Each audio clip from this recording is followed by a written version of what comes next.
Hello friends, जय जगन्नाथ। केमती अच्छा आपण मैंने चलन देखा आज गोटे नुआ रेसिपी टमाटो चटनी करी मु गरम कर ता देहरे ए तेल पकेली। आपण सोरिष तेल कि रिफाइन तेल जहाँ भी पकई पारे। तेल भल गरम हो गला आम से किसी जीरा दबा। जीराटा भल भाव फुटीगला से किसी सुखिला लंका पकेली। देखंतु जीराटा बर्तमान भल फुटीगला। मुझे किसी सुखिला लंका पकेली। सुखिला लंकाटा भल भाव फुटी सारा पर आम से किसी काटिकी रखि अदा पकेबा।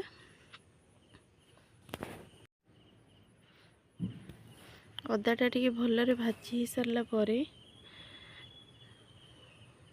आम से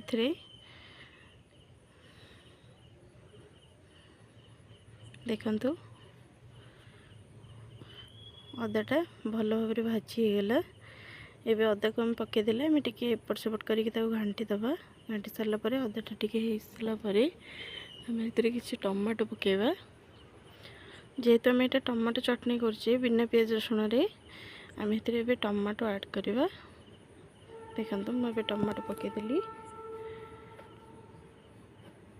टमाटो पकईदेला आपन टे एपट सेपट करदे।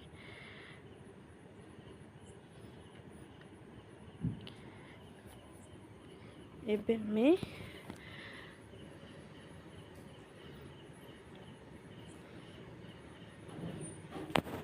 हलदी गुंड पकेबा। जेहेतु मुझे टमाटो चटनी करुँची एथिरे आमे बिना चीनी रे को करबा। आम ए स्वाद अनुसार लुण पकईदबा। आपण आपण टेस्ट हिसाब रे एथिरे अन्य कौन से मसला भी पकई पारे। मुझे लुण पकईदेली। लुण पकई सारा पर आम को किसी समय सिझापी छाड़दबा। जेहेतु टमाटो बहुत जल्दी सिझी जाए मात्र 5 मिनिट रे एटा सिझीज। सिझीजा पर देख टमाटो बर्तमान आमर भल भाव सिझीगला। अपन ताको आउ टिके एपट सेपट करदबा। टमाटो को देखिए जमती जमा भी तले न लगे। तापर आम ए स्वाद किसी आवश्यक अनुसार जी खाऊ लंका से अनुसार आप लंका गुंड देवे। लंका गुंड पकई सारा पर आम ए किसी गरम मसला ऐड करवा।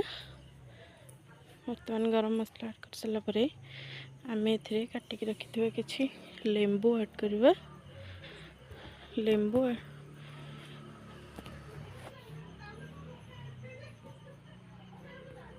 देख बर्तमान आम टे मिसईदे। मिसई सारा पर आम ए काटिकी रखि लेंबू ऐड करवा। लेंबू ऐड कर देला पर बर्तमान आमर होगला टमाटो चटनी। एबे आम देहरे किसी काटिकी रखि धनिया पत्र पकेबा।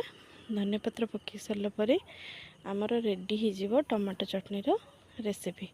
आपण को अरुआ भात हो किंबा रुटी परोटा जहाँ सहित भी खाईपर। यहाँ खावा को बहुत भल लगी था।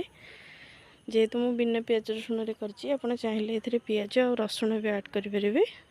यहाँ लेंबू पकड़ा द्वारा ये खट्टा अंश आसो आटा भल लगे।